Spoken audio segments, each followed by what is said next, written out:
Hey, everybody, welcome back to the Unstoppable podcast. I'm Diana Chen, your host, and I'm here today with my co host, Matthew Gold, co founder and CEO of Unstoppable Domains, and our guest, Cooper Turley. Cooper is a crypto strategist at Audius, as well as a writer at The Defiant, Camila Russo's company, who we had on last episode, and DeFi Rate. Welcome, Cooper. So happy to have you here. Thank you, guys. It's a pleasure to be here. So just to kick us off, Cooper, I'm just curious, how did you get into crypto in the first place? Yeah, so I found crypto back in 2016. I was doing a music business degree at that point, and one of my professors was talking about smart contracts and the ability to expedite royalty payments. As someone who kind of saw this right off the bat, it made a lot of sense, and I just kind of went deep down the rabbit hole, learning about Ethereum, reading the Bitcoin white paper, and then finding my way to where I am today. Let's Got it. well, let's give that professor a shout out because it's actually pretty forward looking. So, who's the professor? Let's put him on blast for being awesome and educating his students. Yeah, his name's Andy Rock Guerrero. He teaches at CU Denver. This is a close friend of mine and someone that I'm very thankful for having as a professor and as a friend. All right, great job, Andy. That's awesome. Yeah, shout out to Andy. So other than reading the Bitcoin white paper, how else did you go about learning more about the space, outside of maybe just in a music context and getting more educated on crypto in general and blockchain technology and things like that? Yeah, I think just reading literally every white paper that I could find. I must have read about like 200 at the time. Granted, they were not the best projects at the end of the day, but I thought it was fascinating to see the way that these things were structured, the way that they were being talked about, how people were positioning their team and the way that they built these things. And so, it was just a very deep research experience where I went out of my way to go to the depths of all these ICO sites, and all these YouTube channels and whatnot, and just trying to kind of educate myself as much as possible. Got it. And now in 2021, there's even more resources, even more YouTubers out there that are putting out great content. I think YouTube and Twitter are probably the top two places where people like to go and learn about this space. So definitely lots to check out there. Do you have any YouTube influencers or Twitter accounts you want to call out that you just see good content from all the time? Yeah, so you mentioned the Defiant. I think what they're doing is absolutely fantastic. Robin, who's leading the video content there, it's the best video content in crypto, in my opinion. The Bankless podcast is fantastic. Highly recommend people check that out. A couple of my friends on Twitter, Ryan Watkins, who works for Masari, he's always putting out really amazing content. And then on the NFT side, DCL Blogger and his coverage of the space is fantastic. So there's honestly so many amazing resources these days. And I think I've been most impressed by the quality of the content because when I started in 2017, it was a financial first mindset. It was like, this project is going to moon and you should buy it for X, Y, and Z reasons. Whereas today we can actually get very analytical about, researching and analyzing the ways and the reasons why crypto is doing well today. Love it. And so for listeners who are new to the space, how would you explain crypto to them just in a sentence or two? Yeah, I would say it's about the ownership economy. The platforms that we use every day, we capture no value for them. And with crypto, it's reworking that so that if you contribute value to a platform, you're able to earn that in the form of a token. I think that's kind of like underpins everything that happens in crypto, in my opinion. And it's just kind of about a way to make that accessible so that everyone can participate. I'm just curious, what are some of your favorite use cases for crypto that we're seeing in the world already today? Yeah, it might be biased here, but I think what we're doing at Audius is really powerful. Coming from a music industry where 99% of the value is captured by a few small actors that, established deals 10 years ago, being able to have a platform that's truly owned and operated by its users is an incredibly powerful premise and something that I'm working very actively on today. That's awesome. Let's dive into Audius, but right before we do that, I'm just curious too, what do you see as some of the biggest barriers or obstacles preventing widespread adoption of crypto? I think user experience is number one. The fact that most people have to download a MetaMask wallet to access the cool things in crypto is definitely not too good. Gas fees obviously right now are an obvious answer, but more generally just applications that make sense or are attractive to people. I think that a lot of the platforms doing well today are very niche focused and people are using them because they're a crypto platform. I'm looking forward to a time when, valuable products and platforms just exist and they happen to have crypto under the hood rather than people going out of their way to learn about them because they're a crypto platform. For sure. And that's what Audius is. So let's dive into that. Tell people what Audius is. What does it do? Why was it created in the first place? I'll let you talk about that. Yeah, so Audius is a decentralized streaming protocol. We wanted to build a platform where artists could better connect with their fans. And the mission that our founder set off on was Today in the world of music, you don't have a lot of data on the fans that you have. You're not able to really connect or interact with them directly. And so with Audius, we wanted to build a really modular platform where content can be shared amongst a global audience of node operators, and it can be, freely exchanged among artists and peers in a way that feels very natural. The analogy I like to use here is 2013 SoundCloud era. This was my favorite time in music. There was this vibrant remix culture. There were all of these artists making a career on the back of these amazing collaborations. But the second that monetization was turned on by SoundCloud and ads were introduced, that whole thing changed. A lot of that collaboration went away. It became a numbers game. And at Audius, what we want to do is bring back that spirit of the collaborative community and allow these artists to really build deep relationships with their fans, especially in a digital world when they need it now more than ever. Yeah, that's one of my favorite things about the decentralized web and the decentralized world too, is putting more power into the hands of content creators. And I love the use case that you guys are doing at Audius with musicians. So who's all using the platform right now? Is this something that like all musicians and artists know about already? Or is it really just a small percentage of crypto forward and forward thinking artists that are using Audius? I think it's right in the middle. I'm actually really extremely proud of the artists that we brought on board. I want to give a shout out to Clayton and Shine, our artist relations team. They've been absolutely killing it the past couple of years. Some names you might recognize: Skrillex, Flux Pavilion. This last week, Mark Cuban joined our platform. A lot of bass acts like Son Holo, Excision. Basically any big electronic artist you've ever heard of is probably on Audius at this point. And now our challenge for this year is stepping outside of that genre, going more into rap. So people like Russ are using our platform, and then even like niche genres like lo-fi and bedroom pop are kind of where we're starting to see a lot of traction on the more grassroots side of things.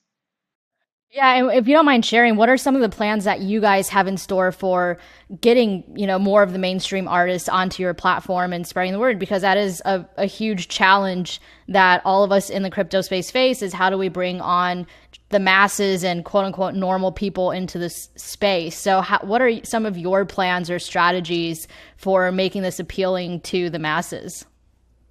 Yeah, it's a great question. I had an epiphany this week that with what's happening with NFTs and social tokens, Audius is so well positioned to capture all of this future of technology, movements that are happening. And so what I would say to any artist that's listening, if you want to stay up to date on anything cool happening in crypto and beyond, like Audius is the place to do that. And I can say very confidently that if there's something worth paying attention to in crypto that makes sense for artists, we're going to be the first platform to integrate that. So you actually said something earlier that I was interested in getting a little deeper on, which is artists don't really have a connection to their fans anymore, at least on the older platforms. And you were thinking about, data or like fan data so that artists could better connect with them. So could you give me a couple examples of how you guys are thinking about that and how that, how's that going to change the game for artists? Yeah, so right now, if I want to target my Instagram followers, say I have 1 million Instagram followers, I have to pay a shit ton of money to run an ad campaign to reach like 25% of them. With Audience, what we want to create is channels where you can interact with fans very directly. You don't have to pay to access the breadth of your audience, and you can create these more bespoke communities, almost akin to a Discord channel, to be able to actually have like genuine relationships with them. If you go on a Spotify today, there's no way to tell who is listening to your music. You might have some very obscure data about like what region of the world they're located in or how old they are. But being able to do anything on a more personal level is just non-existent. And so I think it's that like genuine one-on-one relationship, getting to know your fans on a very personal level. We saw this work really well with Facebook groups where artists would go out of their way and create these like deep fan communities. But the unfortunate part is that that's completely removed from the music experience. It's a Facebook group, people are sharing content, but in my opinion, those two things should be one and the same. A music platform should support a community and allow them to sort of grow and interact with one another. And so at Audius, we want to build an ecosystem where, you don't have to go to a different platform to be able to talk about how much you love an artist or to connect with them in the first place. And how does crypto help the artist connect with their consumer more directly? I guess is so. How does the crypto fit in? I understand making a platform for artists to get there. I'm just trying to connect the dots. Yeah, I think token permission access is really powerful. It's something I've been working on a lot in the social token space, but being able to sort of gate who's able to access these groups to be able to filter like who has skin in the game, whether it's an artist with their own social token or whether it's using the audio platform token, you can sort of customize these experiences where someone must have followed you on the platform, they must have listened to X amount of tracks or something like that, and being able to establish these criteria where in order to be a member of this community, you need to have done some value added service. I think the quality of those groups goes way up, and it's just kind of a nice way to ensure that the quality of that group is as high as possible. Yeah, and so how does an artist create their own token, or for if they wanted to do? So I guess maybe we should start back with token permission access. It's a big word for a lot of people probably listening, and what you're just saying is an artist on the platform can say, hey, if you want to have access to my new track or any type of action, like you want to see this special content, then you have to have this, I guess, ERC20 token or NFT token. You have to have this crypto token so that you can get to that content. So how does an artist go about creating their own token with Audius? What does that mean? And then take me through, like, what type of token is it? Is it one of one? Is it one of 100? Yeah, I kind of want to understand a little bit more about that token model for the artist. Yeah, lots to unpack there. What I'd say is that you don't need to have a token to do this. You can gate content behind any arbitrary set of actions. Like I said, a follow on the platform, the amount of times you've listened to a song. For those artists that are willing to go deeper, we're starting to see artists like REC experiment with this, where he has a currency for his community. And within that, he can be really modular about how that's used. I'll be very honest that today you cannot create a token through Audius, and I actually don't think you'll ever be able to do that. Audius acts as sort of an aggregator and a distributor, so that if you're going out and playing around with NFTs, with social tokens, and you're a little bit further down the rabbit hole, we want to allow Audius and our fan base to kind of be the way that you surface those experiments and allow people to discover your content. So excited to dive into both of those topics. I'll kind of pause there and maybe you can choose which path to go down next.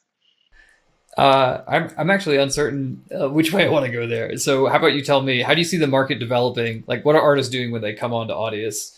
How does that set them apart from SoundCloud, which is, when I think of platforms for artists to create music, SoundCloud immediately comes to mind. So what's the differentiator between Audius and SoundCloud, and then where does the crypto plug into Audius to make it give that ownership that you just can't get in the traditional internet?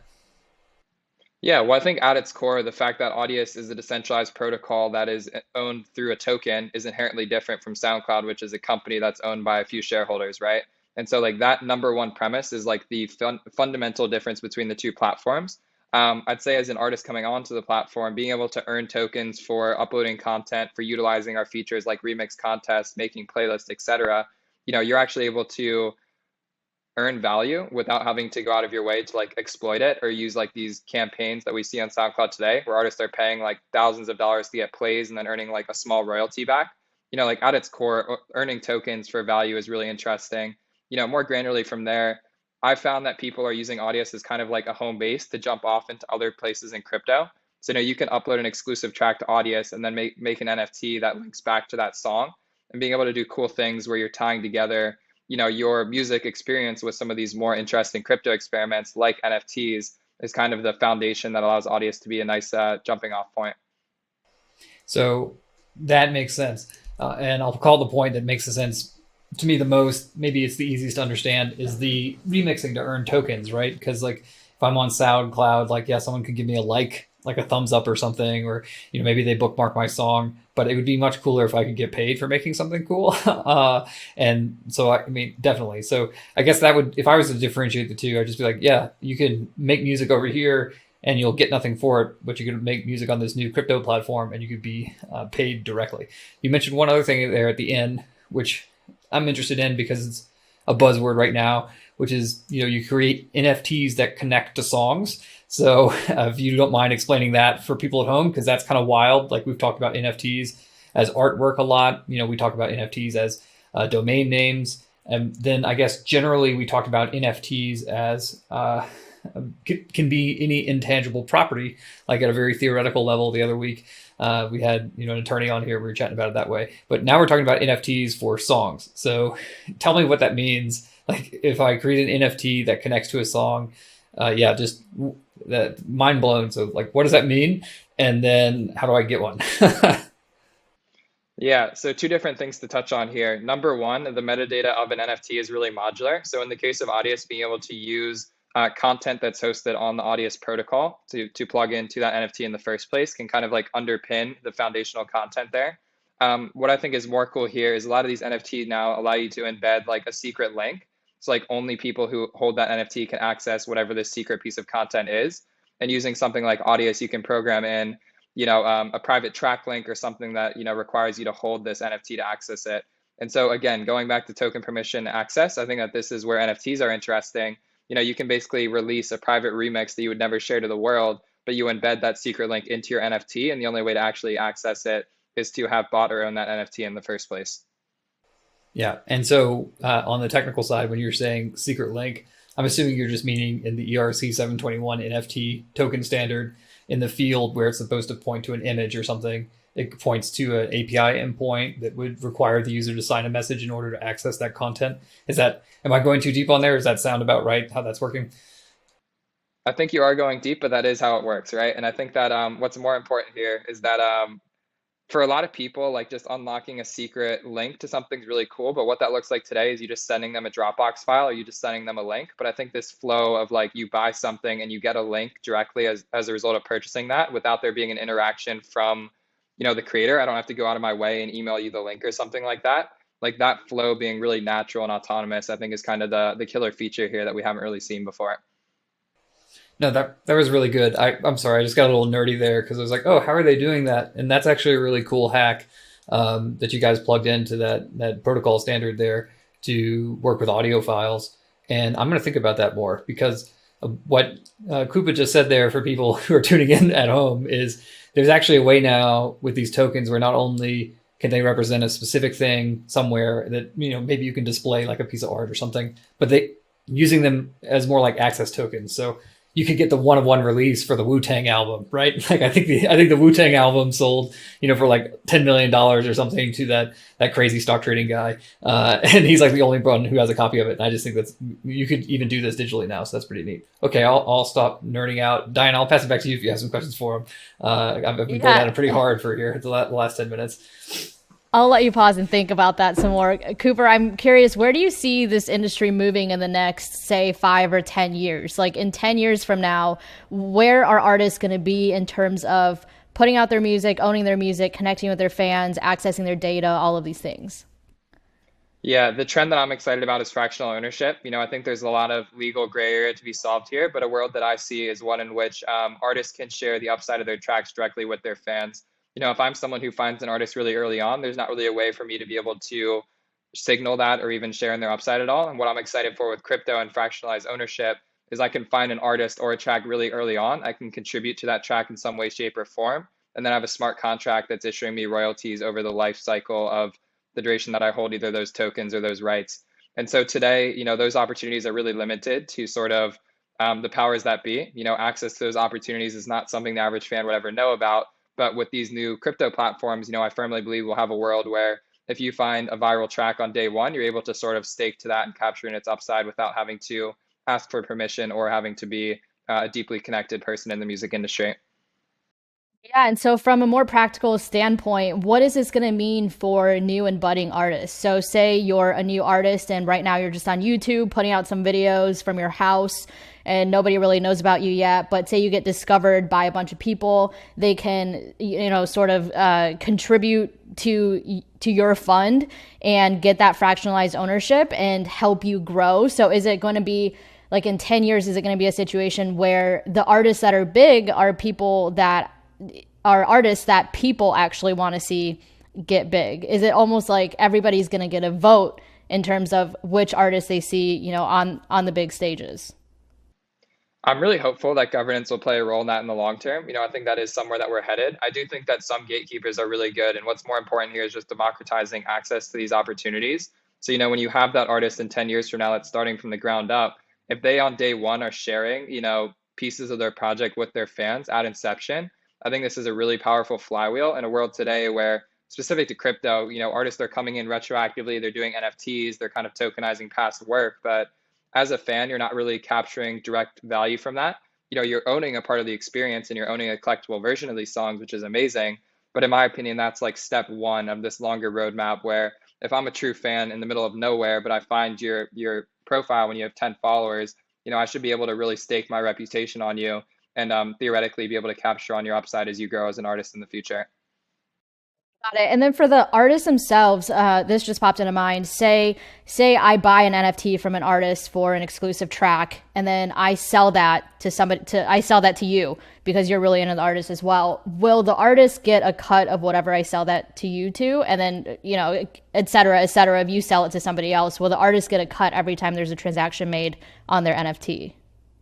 Yeah, this is one of the things that are so incredible about NFTs is this secondary sale dynamic where the creator is always getting a royalty on every transaction that happens from now through the end of history is so important, and that artist can define that cut at inception. So they can say, hey, I want to get 10% on secondary sales. I want to get 50%.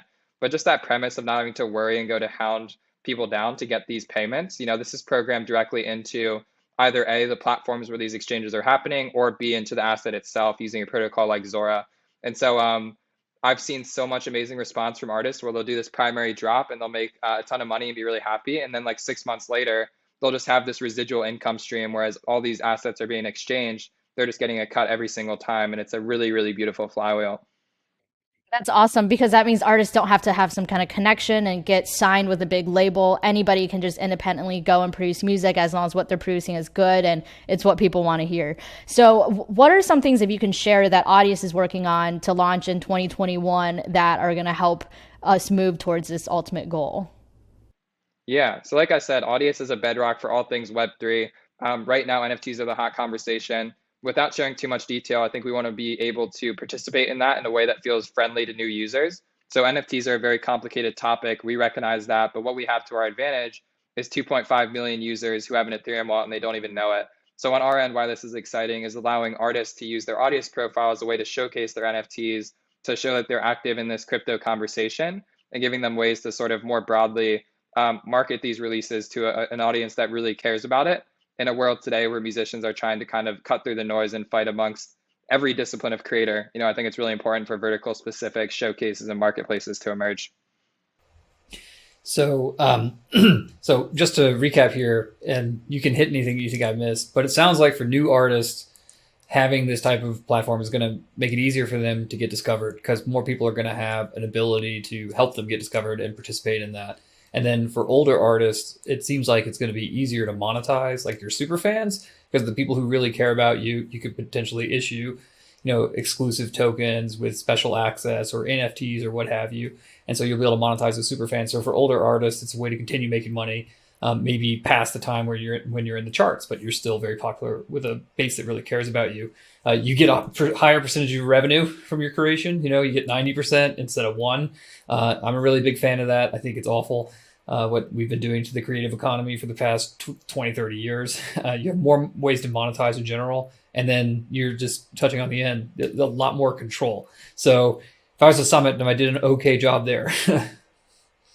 Yeah, absolutely, man. And I'd say like on the discovery side of things, I'm not going to pretend that people are going out of their way and making and breaking acts because they found them on Audius yet. But I do think that to your point about true fans, the community that we've incubated so far and the support around creators that are taking crypto seriously, if you want to be respected as someone that is actually giving crypto the time of day and trying to figure out how to incorporate that into your brand, there's literally no better place to do that than getting started on Audius and using that as sort of the foundation for all of these amazing Web3 experiments that you want to try out. All right. Well, let's transition a little bit. I'm actually kind of curious about you more specifically. So, what is your job as a crypto strategist? And I also see you on Twitter a lot of places. So, yeah, how do you encapsulate what you do? Yeah, it's a great question. So my job is to help the users of Audius who have never heard of crypto before understand what the hell is going on, while at the same time making sure people who trade shitcoins every day respect and know that Audius is a platform that is catering to all of their deepest desires. And so I sort of sit right in the middle between this very deep educated crypto audience and this really, really new and green user base, and want to play the role of like, this is why you should care about crypto, but at the same time, this is how we're designing it in such a way that when someone comes to really do their due diligence on this, they understand that we're thinking about it in a really thoughtful manner. What that looks like is obviously ensuring that our brand and our presence is known in the Ethereum ecosystem. So you'll see us on a lot of podcasts like this and sort of different outlets that show that we're really deeply ingrained in the space. And then more specifically on a product level, when you see things like this new tiers feature that we rolled out or this airdrop that we did a couple months ago, those are all projects that I play a pretty big role in stewarding. Got it. And then I guess maybe on a more personal level, what are some of the most recent projects you've been involved in? I'm actually kind of curious about the Beeple B20 token. Do you mind taking people through kind of what's going on out there for artists, like more broadly, and specifically, I want to hear about Beeple B20. Yeah, so outside of Audius, I've been working with a ton of creators just to help them figure out what their Web3 strategy is. Today that takes the form of NFTs. In the past couple months, it's been social tokens. So I work very closely with REC on his social token, REC coin, and I also work closely with a community called FWB. That's like a culture crypto crossover community.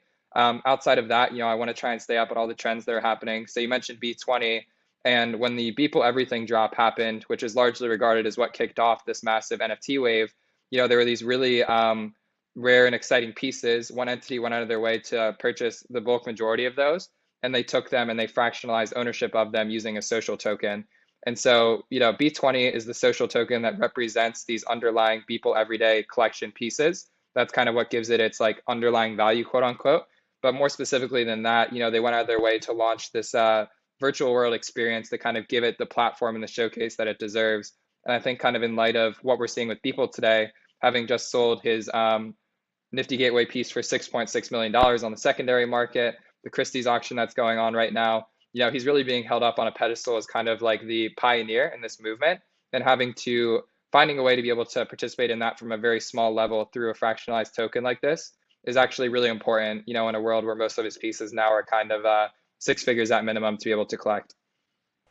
Interesting. And then just a step back for people at home. So Beeple, real quick, and I just looked him up online, but it sounds like he's been in the community for a while, graphic artist and videographer is an accurate description, and he's been just making artwork in various videos and then he's been tying that into these NFTs, I guess, more recently. Yeah, and very statement specific. The art that he creates is very much in the moment. It kind of encapsulates a lot of the trends that are happening in the real world. And sort of as someone who had a lot of success as an Instagram designer who kind of had this prolific brand for the images he created, obviously there was commission work on the side, but there was never a way for him to sort of directly monetize his work as Beeple. And so NFTs became so important because he was able to take these really prolific creations he was making and offer them in a scarce way such that the creators and supporters of him could really rally around behind this. Yeah, I mean, it's been fantastic. I'll share here really quick. I have my Beeple NFT that I got, and I think that this is just kind of a testament to like, how cool and creative this space is. And this is, as someone who's collected Pokemon cards his whole life and stuff, like this specific collectible was one of the coolest things I've ever owned, if not the coolest thing I've owned, and just goes to show that NFTs go much deeper than, a bunch of random people collecting things on the internet. And so Beeple mostly art, but you also mentioned another thing there that was pretty interesting, which was RAC, or is it RAC? I don't know which way he goes. But you were also saying he had a social token, which is a little bit different. So let's go back to that because I'm actually curious what that was, if you don't mind helping us catch up here. Yeah, so RAC is an extremely well-versed musician, probably the most knowledgeable person when it comes to crypto that I know personally. He's been doing NFT experiments for a long time. He did a drop on Zora called Tape, where he tokenized a limited edition cassette tape. And as these experiments kind of panned out, he started to recognize that his true fans and his community are like the most important thing about his project. He's been growing a very strong following on Twitch. He has a Patreon channel that's been doing really well, but they were all very fragmented. There was no way to sort of tie all these people together. And so we started to build this Discord. And at that point, it became a question of like, what can we do to make these people more empowered, to give them a more spirit of ownership? And that's where this token came into play. So in partnership with Zora, he basically created an ERC20 token called REC.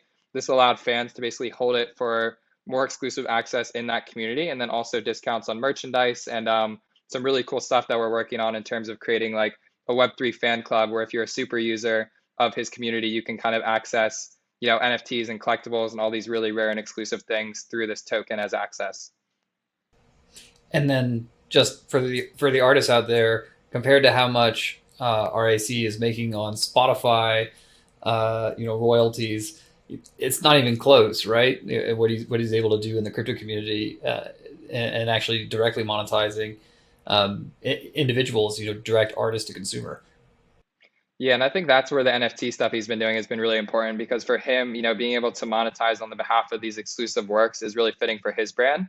I treat the social token as kind of more of like a community glue, where when he starts touring again, being able to use this token as a way to attract fans to attend shows and whatnot.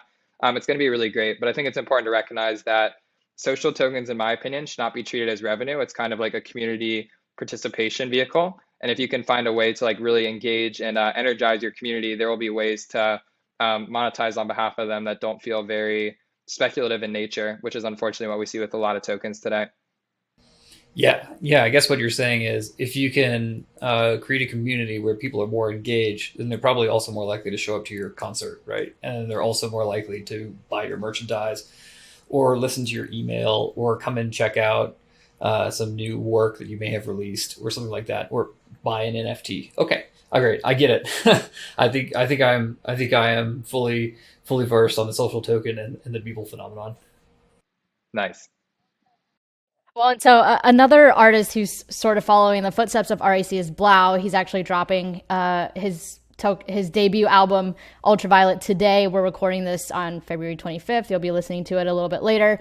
But tell me a little bit more about that and what he's doing around that, including his Shopify store, and tell us about that. Yeah, so Blau was really forward thinking when it came to predicting this NFT wave that's happening today. He's someone who was a really early user of Super, of Nifty Gateway, has been doing drops for, close to 2 years at this point. And more recently, when he sort of noticed how awesome this NFT space was, I think he wanted to go a step beyond sort of the de facto standard of doing like a Nifty Gateway release. And so in partnership with Origin, he built this bespoke platform where fans can come and bid on limited versions of his last album, Ultraviolet. So every single on that record now has a limited edition cassette tape. You can purchase that as an NFT, and there's sort of this auction-like experience where those top collectors are able to have these deeper relationships with him. For example, being able to collaborate on his next track, being able to sort of go and hang out with him in Las Vegas, like do all these cool things that just sort of go above and beyond owning an NFT, and kind of packaging that up in such a way that he could be really modular about its design because he built his own platform to be able to facilitate something like this. That's awesome. So there's obviously a lot of hype around NFTs right now. These artists are coming out doing these things. What is, but beyond the hype, like what happens after this? Like, do you see this trend continuing to go on and on and on? This hype just like keeps getting bigger and bigger, or is this a something that we're going to get over and we're going to go back to real life? Like, where do you see this NFT hype going in the future? So NFTs are not going anywhere. What's going to change is the rate at which these NFTs are selling and the price points at which they're selling for. Right now where anyone can basically release any NFT and get like a couple ETH for it, that's not going to stick around much longer, quite frankly.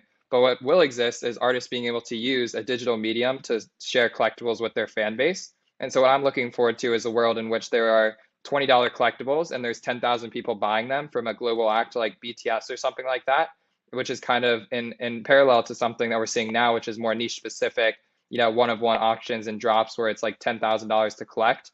I think those worlds will coexist, but I think the major difference here is going to be, it's going to be hard to sell an NFT. I think today people are being rewarded for being able to use the technology, but in the future, and just based on the conversations I've been having, we're going to start seeing a market where supply is drastically outpacing demand. In the same way you need to, market correctly to stand out in music, people are going to have to be really thoughtful about how they're releasing these NFTs so that there's actual demand to collect them in the first place. Got it. Makes sense.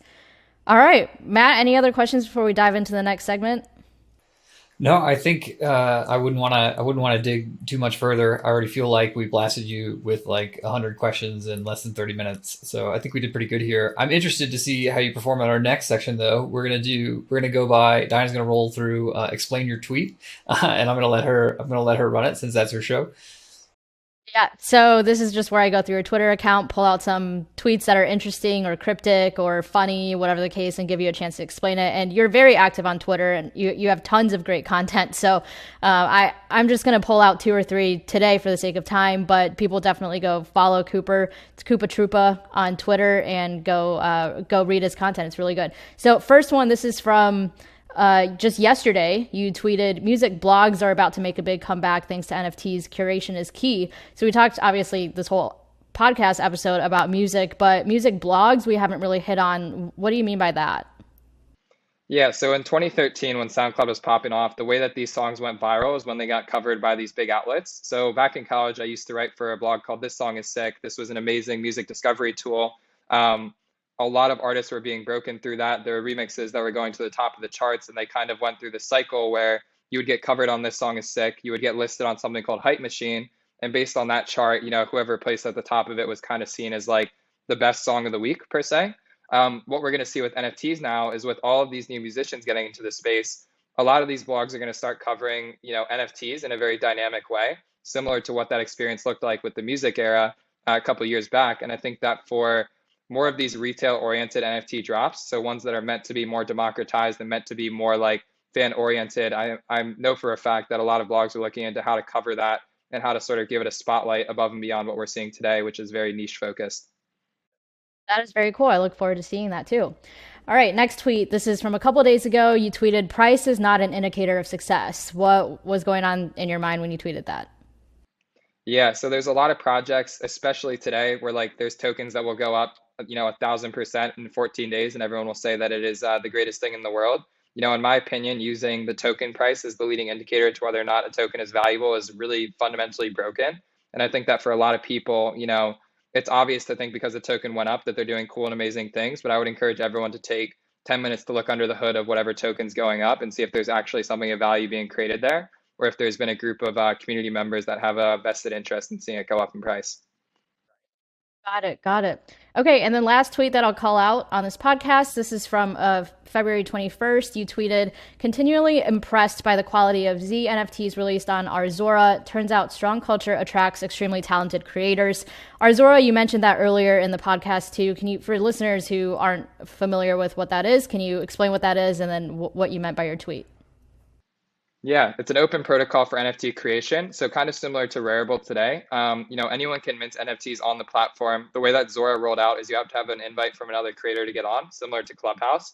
This is kind of prefacing this world in which anyone can freely mint on it. But I was kind of worried that with the lack of like curation from the team, you see on Super, Foundation, and Nifty Gateway, there's like some a gate that you need to go through to be able to release, and that maintains that there's really high quality. On Rarible, which is a platform I love, though, you kind of seen this like long tail of assets that are quite frankly just really shit. But with Zora, I was really impressed by the fact that all of the creators that were on there were releasing all this amazing work. They got an invite from one of their friends, but just sort of the culture behind it, kind of forced people to have like this really high quality creation. And beyond sort of the visual experiences that we see on Foundation, people are uploading clips of like them skateboarding or writing blog posts. They're kind of like doing these like blog type videos that just feel like really natural and personal. And I guess to me, like as someone who collects NFTs really actively, the culture around the NFTs I'm seeing on there is really unique and something that I found a lot of pleasure out of collecting. Awesome.